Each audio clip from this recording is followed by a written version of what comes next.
Mr. Abdulla Shahid, the President of the General Assembly in its 76th session. Welcome to Arabiya, sir. It's a great pleasure to be here today with you. The privilege and the honor is mine. Thank you, sir.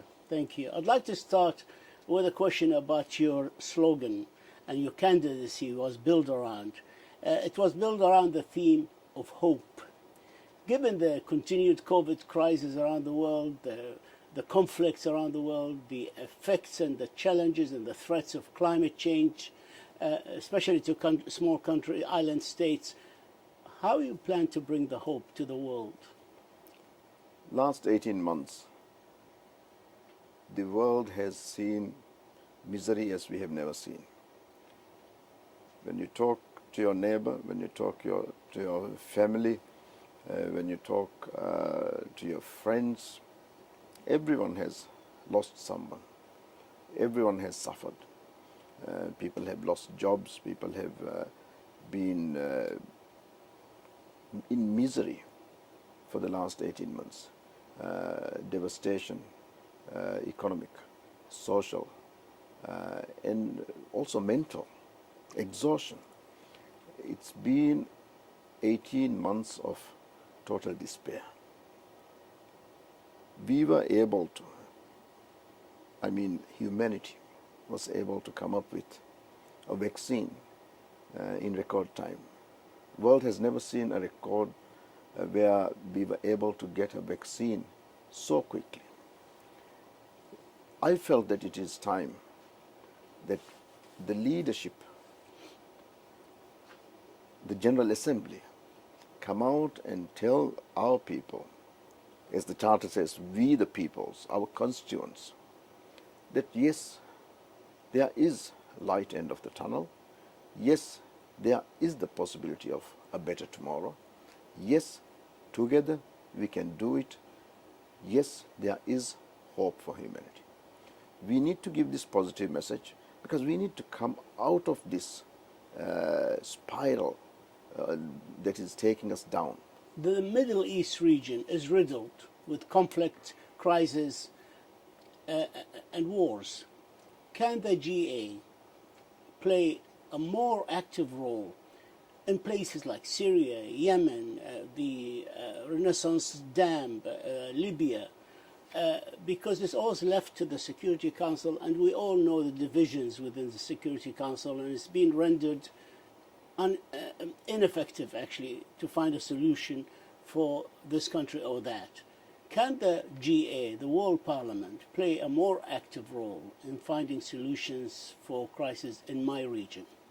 Well, Talal, you know that the Charter of the United Nations very clearly gives the primary responsibility of maintenance of international peace and security to the Security Council.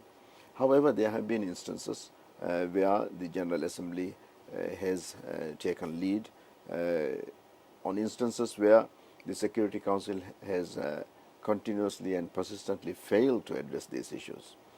The General Assembly, as the world's universal body where all the 193 members are represented, has a very significant role to play. It is the conscience of the international community, where every country has one vote. Everyone is equal. So we are able to send a united message to these conflict areas. And that is the strength of, that is the moral strength of the General Assembly. And I think we have to make sure that we send these positive messages of that the international community is behind in resolving these issues. And I strongly feel that the united messages we continue to convey to these conflict areas would help. Yemen, there was a donor conference this week of UNGA, and about more than $600 million were raised. But there's still shortage, more than $1 billion in shortage to the immediate humanitarian needs in Yemen. Is there any way the GA can do that to galvanize the donor countries to do more? It's regrettable that the donor conference was unable to raise the required funding. However, we also have to keep in mind that for the last 18 months, all countries have faced economic downturn. And donor fatigue. Donor fatigue, economically everyone has been squeezed, and it's very difficult to keep raising funds. But the message that I'm getting from the General Assembly, the membership, is that let's try to sort these things out. Let us get the required unity into it. There can only be a peaceful resolution. We have seen time and time again, not only in Yemen, in every conflict, we have seen that we go into a prolonged period of fighting, and then end of it, the warring parties come together and they find out that they could have done it much earlier. And during this period of time, it is the normal, ordinary citizens who suffer. They are the people who suffer most. So I think the General Assembly has and could play an important role in bringing this, once again, the moral authority that the General Assembly has would be instrumental in pushing them. You had many meetings with many foreign ministers, and you discussed with them, I am sure, the current crisis in Afghanistan and the Taliban government. Many member states want to help the Afghani people. They need help. They need economic help. They need food. They need humanitarian assistance. But many countries are reluctant because they don't want to help the Taliban. How do we solve this problem? Give the aid, the humanitarian aid that the people need, but without propping the Taliban, which is actually designated as a terrorist group by the United Nations and the United States. The humanitarian crisis in Afghanistan is at a level which is very, very saddening. The plight of women and other vulnerable groups in Afghanistan is quite significant. It's very, very sad. We can't let the positive steps that have been taken in Afghanistan in the past in relation to women and children and education, these things, we can't let it be washed away. Well, it's being washed away. We can't. The schools yes. came back now. Yeah. The girls are not allowed to go back to school. Women are not encouraged to go to the workplace. We can't let it happen. We should encourage the role of women to be protected. How do we assist them? Do we assist a government, or how do we go about assisting the Afghani people? I commend the Secretary General for the manner in which he has immediately, very quickly, convened a pledging conference, and I believe that in these countries where we have to directly go to the people, the United Nations has, and it has the capacity to attend to this.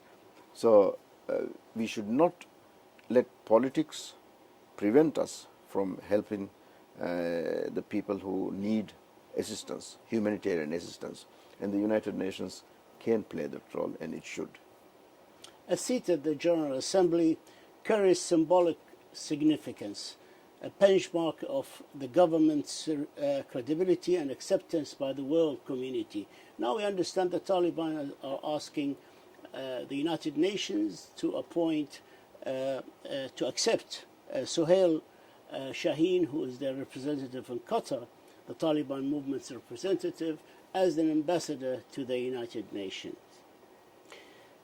How do you feel personally about a representative of a movement that is classified and designated as a terrorist group, and would the accreditation committee and the General Assembly accept such unprecedented appointment to the United Nations? Because I understand the United Nations recognize states, not governments. So under the rules of procedure of the General Assembly, the matter has to be referred to the Credentials Committee, which usually sits in November. And until then, under Article 29 of the Rules of Procedure, the sitting ambassador continues as the ambassador. Do you have any special events? Do you have a plan to increase the awareness of the world and the people of the world of the dangers that lay ahead with regard to climate change?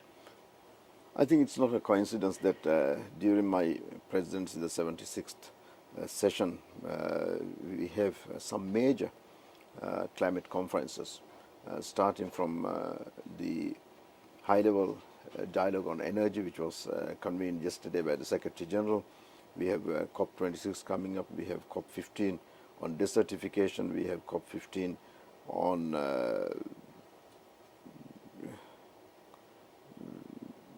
biodiversity, and finally we have the Oceans Conference, all happening during my presidency.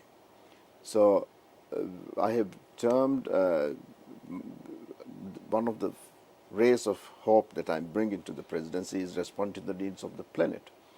Coming from a small island, I have to prioritize this, because I and my people in the Maldives live through this day in, day out.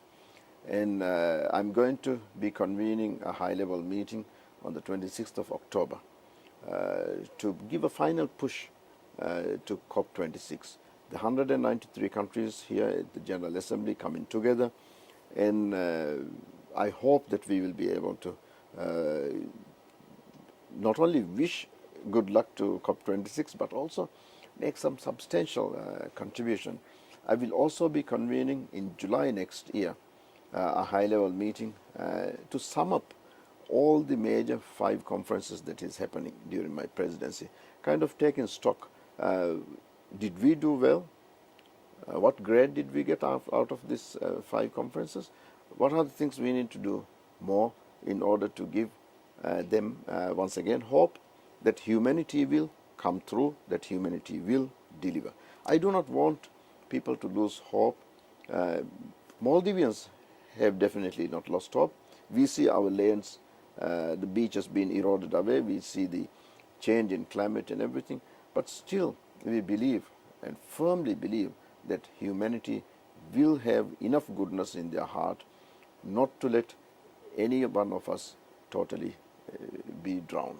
Notwithstanding climate change and its effects on your country and all small island states, what does your presidency of the GA mean to your people and to the Maldives? In 1965, when we applied for membership of the UN, when we became independent from the British, the debate in the Security Council, during the debate in the Security Council, some of the permanent members highlighted whether what they call the mini-states would be able to perform the obligations under the UN Charter. Last 56 years, we have been a member. We have never defaulted. We have graduated from an LDC to a developing country status. And today, Maldives holds the presidency of the General Assembly. We have proved to the world it is not the size that matters. It is the commitment, it is the principle, policies that matter, and it is engagement, whether small or big. If you have principles and if you have total commitment to the Charter of the United Nations, if you believe in multilateralism, yes, you can be a leader. And Maldives today is a leader. I'm very grateful for the support that the international community has given us. And we attest to your leadership, sir, and you have a reputation of being a very astute an effective political leader. We thank you for this interview and for your insights, and we wish you the very best of luck for the session that you are leading. Thank you, sir. Thank you very much.